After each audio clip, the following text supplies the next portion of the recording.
Well, good morning. A little music here. You probably recognize that song. And we're on the dot. And we've got a great show for you.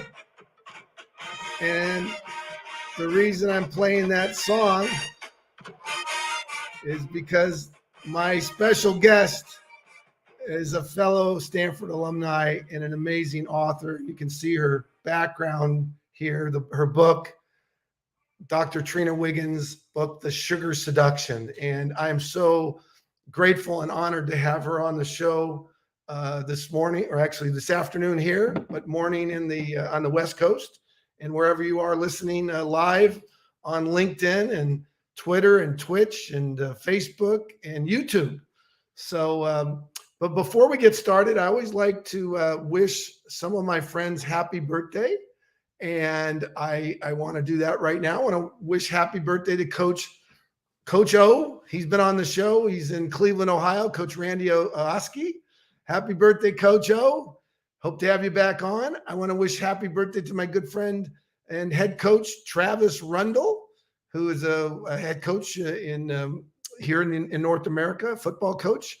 I also want to wish happy birthday to Mike Yancey, who's an outstanding football and rugby player at Stanford. And happy birthday to Marcus Cotton, one of the great USC linebackers and NFL alumni. It's his birthday, and I think Marcus is in Bakersfield, California. So happy birthday, Marcus. And happy birthday tomorrow to my uncle, Roy Romano, who lives in Saskatoon, Saskatchewan. He was the premier of Saskatchewan, and now he's the chancellor at the University of Saskatchewan. He's a professor, and he's just retired as the chancellor. So I want to wish happy birthday to my Uncle Roy. So without further ado, I want to bring on this amazing woman, and I just am so honored to have her on the dot. And she's going to share with me. I'm excited because I do have a sugar addiction. I love sugar. And I want to know, how can I curtail that, because it's so critical to health. So Dr. Trina, welcome. You're on the dot. Thank you for having me. I'm excited to be here. Well, I'm just excited to have you, and our audience, they're going to be amazed at your background. And I just, I could talk so long about all the things that you've done. So I guess the three initial questions I wanted to ask, where are you originally from? Which I know, but I think you should tell your audience, because you can elaborate on that. What inspired you, Dr. Trina, to pursue medicine?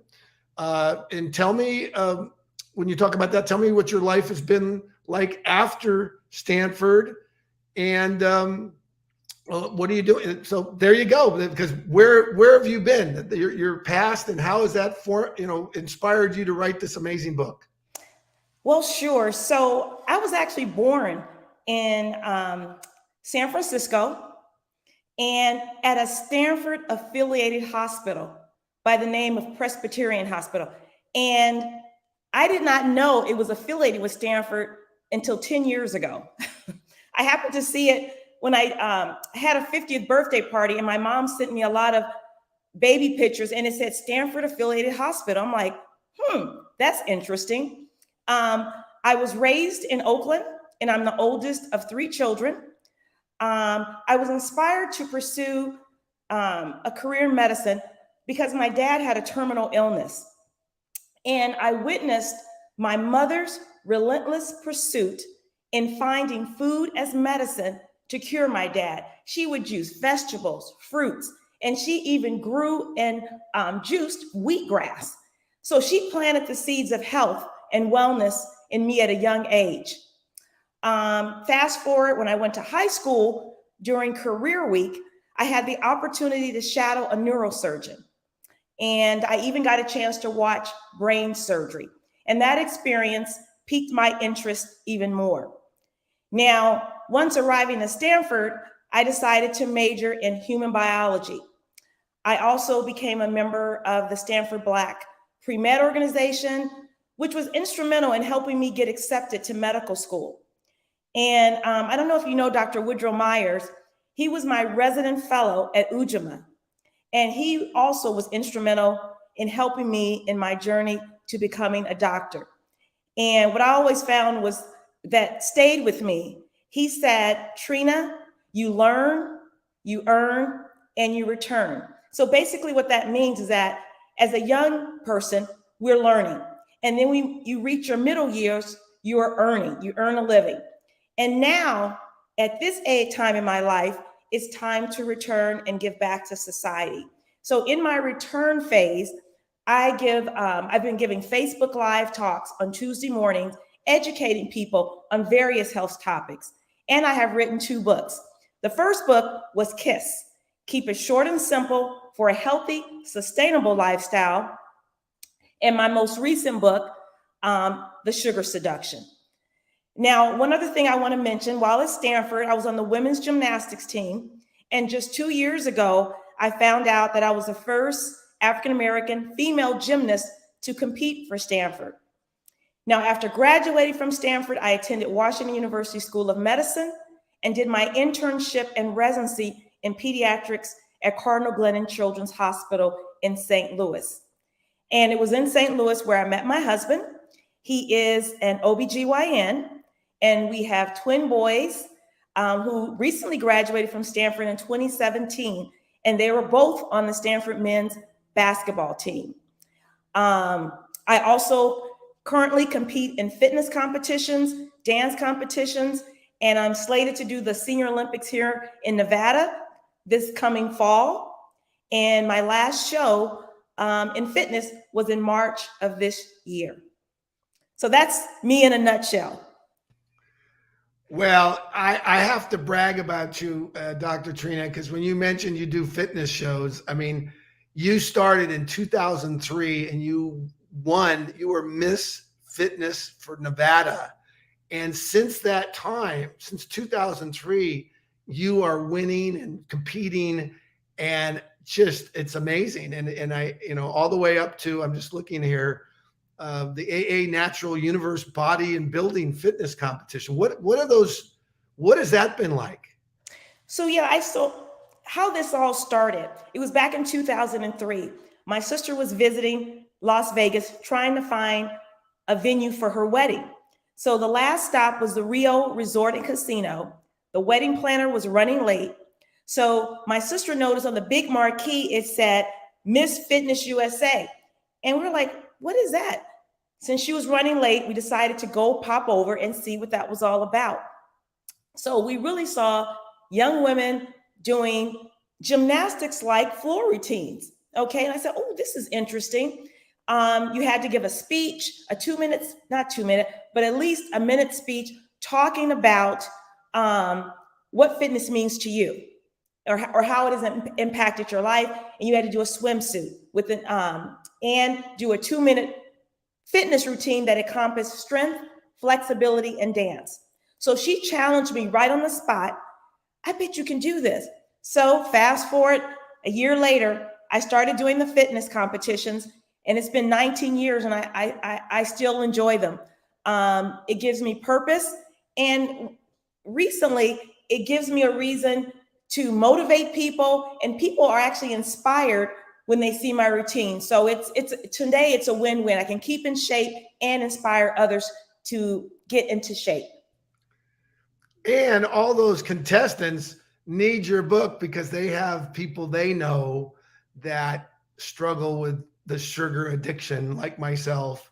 And, I read recently that in America, there are over 190 million people that are obesity, which yes, there's a correlation to, I'm sure, sugar and obesity, I would suspect. Correct. And so why don't you talk about, what inspired you? How did you zoom in, with this book, The Sugar Addiction, that you've written this year? What was it that inspired you? And talk about your book, because, people are out there like myself. How can I rid myself of the sugar seduction or addiction? Okay, so today, obviously, we're going to talk about sugar. But before we begin, you need to know a couple of things. First of all, the body needs macronutrients to operate optimally. And there are three essential macronutrients. They're fat, protein, and carbohydrates. So your body breaks down all carbohydrates to sugar. But it's important to note that not all carbohydrates are created equally. There's simple carbohydrates, and then there's complex carbohydrates. And simple carbohydrates leads to spikes in your blood sugar and are considered bad, while complex carbohydrates lead to a slower, more gradual rise in blood sugar and are considered good. Complex carbohydrates, or good carbs, consist of foods, whole foods such as 100% whole grains, oats, quinoa, beans, lentils, and vegetables that contain fiber, essential minerals, vitamins, and antioxidants, which have been shown to decrease the risk of chronic diseases such as diabetes and heart disease. Now, on the other hand, simple carbohydrates are typically found in many processed foods in the form of added sugars that have little to no nutrients, such as white bread, white pasta, white flour, candy, soda, yogurt, pastries, and baked goods. And added sugars consist of sugars and syrups that are commercially manufactured to enhance the flavor or sweeten the food, which causes us to become addicted, so we will come back for more. Or the added sugar is used to increase the food's shelf life or prevent spoilage, which ultimately increases the food company's profits, but at the detriment to our health. So everyone knows that sugar is not good for you, and that's a given. But most people don't know the extent of health problems it can cause, and most people don't know what constitutes too much sugar. And more importantly, most people don't know how much sugar they're consuming each and every day. If something you're eating every day is wreaking havoc on your body and you have no clue how much of it you are actually getting, that is problematic. So let me show you something. Now, Dot, I want you to tell me if you can see this. Can you see this? I can, 10 pounds. Okay, so that is 10 pounds of sugar. And the average American gets anywhere between 6 to 14 of these containers every year. So that's anywhere between 60 to 140 pounds of sugar. So let that marinate for a minute. To me, it's absolutely appalling how much sugar intake we get as Americans. And this begins in early childhood. So as a pediatrician, I obtained a dietary history. And here in Vegas, I was shocked to find out that the school served the children a Cinnabon or a cinnamon roll for breakfast. And one Cinnabon or cinnamon roll is approximately 55 to 59 grams of sugar. Now get a load of this, which is more than twice the daily allowance for an adult woman. Also within the office, I would see parents giving their children soda, and one 12-ounce soda has about 40 grams of sugar, which is almost twice the daily allowance for sugar for adult women. So what does the American Heart Association tell us about how much sugar we should get? The maximum daily allowance for sugar for a woman is 6 teaspoons or 24 grams of sugar. And for a man, the maximum daily allowance is 9 teaspoons or 36 grams of sugar. And 1 teaspoon of sugar is equivalent to 4 grams. Now, on a daily basis, the average American consumes between 17 and 24 teaspoons of sugar each and every day. So now you can see why I was so shocked and so appalled and compelled to write this book. My patients were getting more than twice the daily allowance for sugar in just that one Cinnabon. And we have not even begun to analyze what they have eaten for lunch, dinner, snacks, and beverages. So the way I look at it, our taste buds have been hijacked by sugar at a very young age. And people always, ask me in the office, why is sugar so bad? Well, at the root of sugar's evilness is its ability to increase inflammation. And we know that chronic low-grade inflammation is thought to be the underlying cause of many diseases. Too much sugar can contribute to weight gain, and being overweight is a risk factor for heart disease and other chronic illnesses like type 2 diabetes. So too much sugar leads to an increase in bad cholesterol and a decrease in the good cholesterol, which is a risk factor for heart disease. So in addition to increasing your risk of type 2 diabetes and heart disease, it increases your risk of other diseases such as kidney disease, rheumatoid arthritis, worsening joint pain, impotence, depression, dental caries, acne, and premature aging of the skin. And these are just conditions we know of right now. And I'm sure this is just the tip of the iceberg. What's possibly even worse than these illnesses associated with sugar is the fact that it can lead to an addiction. The more you eat, the more you crave. It only takes one bite of sugar to stimulate the brain to release dopamine, a chemical that drives our cravings. It is the same chemical that causes alcoholics and drug addicts to seek a high again and again. So there have been many exploratory studies done to show the addictive nature of sugar. In fact, in November 2019, Nature.com reported that the MRIs done on the brains of mammals addicted to sugar looks remarkably similar to the MRI of brains of mammals addicted to drugs of abuse like cocaine. So right now, I just want to deviate for a minute. I want to share a quick relevant story. Do you know Dr. David Kessler? I've heard his name, but yeah, so he was the ex-FDA commissioner who also happens to be a pediatrician like myself, who did a dumpster dive study. He approached many restaurants to see what ingredients they were using in their foods, but more importantly, how much. No one answered him. He did not get a response. So he proceeded to do this dumpster dive study, which entailed going to the dumpsters in the back of restaurants and collecting food labels from these containers. And what he found, that they were drenched in sugar along with salt and fat, causing us to become addicted. He compared the restaurant industry to the tobacco industry, knowingly selling a product that leads to premature death. So now the question becomes, where else is sugar lurking? So I have patients and their parents say, we don't eat a lot of sweets, we don't eat a lot of baked goods or candy. Well, all sugar ain't sweet.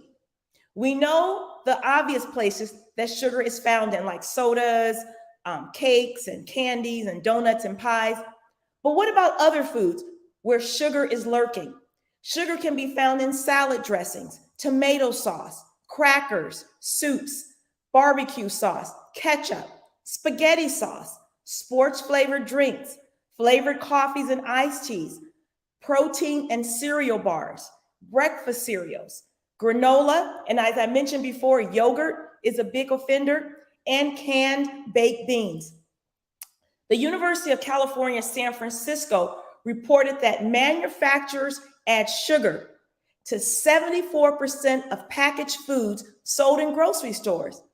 And to make matters more complicated, sugar is not listed always as just sugar.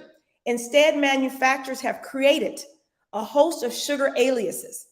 And you have to be a savvy consumer and read the label carefully. Other names for sugar that you need to be aware of: corn sweetener, maltodextrin, high fructose corn syrup, agave nectar, brown rice syrup, and any word that ends with ose, O-S-E, like dextrose, fructose, sucrose, and maltose. So it is vitally important to know how to read a food label quickly to ascertain how much sugar is in that product. And the bottom line is that the product should have 0 added sugars. And as I mentioned earlier, 74% of packaged food in our grocery stores has added sugar. So that will not be an easy task for anyone. I also want to share another appalling statistic. A recent study in the Journal of the American Medical Association revealed that 67% of the calories consumed by children and adolescents in 2018 came from ultra-processed foods, which consist of excessive sugar, salt, and fats, and manufactured ingredients rather than whole foods. So examples include these prepackaged meals, sweets, and sodas. Those are the big offenders. And these foods typically have a long list of ingredients of words you don't recognize and can't pronounce, along with artificial flavors and preservatives. So that brings me to this point. The million-dollar question is, what can you do to stop the sugar seduction? Well, there's a list of things you can do. First off, I know you've heard this many times before. Your best bet is to eat whole foods like vegetables, fruits, beans, nuts, seeds, and whole grains. And if you eat meat, try to stick to the omega-rich fish such as salmon, tuna, mackerel, and rainbow trout. This is the Mediterranean way of eating, which is the most researched diet of all times. Number 2, limit your intake of prepackaged foods and look for 0 added sugar on the label. They will have total sugars and then they will have added sugars. Added sugars needs to be 0. Choose fiber-rich foods such as legumes and whole grains, which will help manage your blood sugar. You want to opt for lean protein like beans, peas, lentils, and healthy fats like avocado, almonds, walnuts, chia, and flax seeds. They will help you feel full longer and decrease your temptation to reach for a snack full of sugar. You want to limit eating out at restaurants, cook at home. So I remember as a child growing up in Oakland, we ate out once a week on Friday nights. That was it. Nowadays, people eat out multiple times a week, and some people eat out a couple times each day. And I am 99% sure that most people have no idea of the type of ingredients nor the amount of the ingredients in the food they're eating at restaurants. And remember what Dr. David Kessler said. So we must also understand that we live in a capitalistic society, and most restaurants are concerned with their profits and not about your health. So you need to do your due diligence and be a savvy consumer and read your labels and ask the restaurant or Google their nutritional facts. You got to stop the sodas and sugary drinks and limit your intake of baked goods like cookies, pies, and cake. And restrict your intakes of those mixed fruity drinks like pina coladas or sweet wines. And know the sugar content of your beverage. We must reclaim and take back our taste buds because they've been hijacked by sugar. So I want to encourage everybody who's listening today to join my fellow alum, Senator Cory Booker, on his challenge for a sugar-free summer, which ends in a few weeks. Now, I want to give you a few tips on how to reclaim your taste buds. So you want to eliminate sweets, sugary drinks, and foods, and added sugars for at least 3 weeks. This will allow your taste buds to recalibrate and adjust. And you must also incorporate a way to minimize stress, because stress can lead to cravings for sugar. So I don't know if that's meditation or whatever you do to calm yourself so you will be less likely to grab for that sugar treat. And be mindful and intentional of what you're eating. Now, you can make your own soda by using 1/4 of your favorite fruit juice. 100% organic fruit juice is best, and dilute it with 3/4 a cup of sparkling water. You still have the fizz, but without the artificial flavors and much, much less sugar. Only buy plain yogurt and add the fruit yourself. Many yogurts are so full of added sugars. You want to cut in half your intake of sugary coffee drinks and slowly begin to wean yourself off of them. And add spices like cinnamon and nutmeg to your foods. Your taste buds will be fooled in thinking they're getting something sweet. So what I do, I usually have oatmeals for breakfast. I'll add cinnamon to my oatmeal.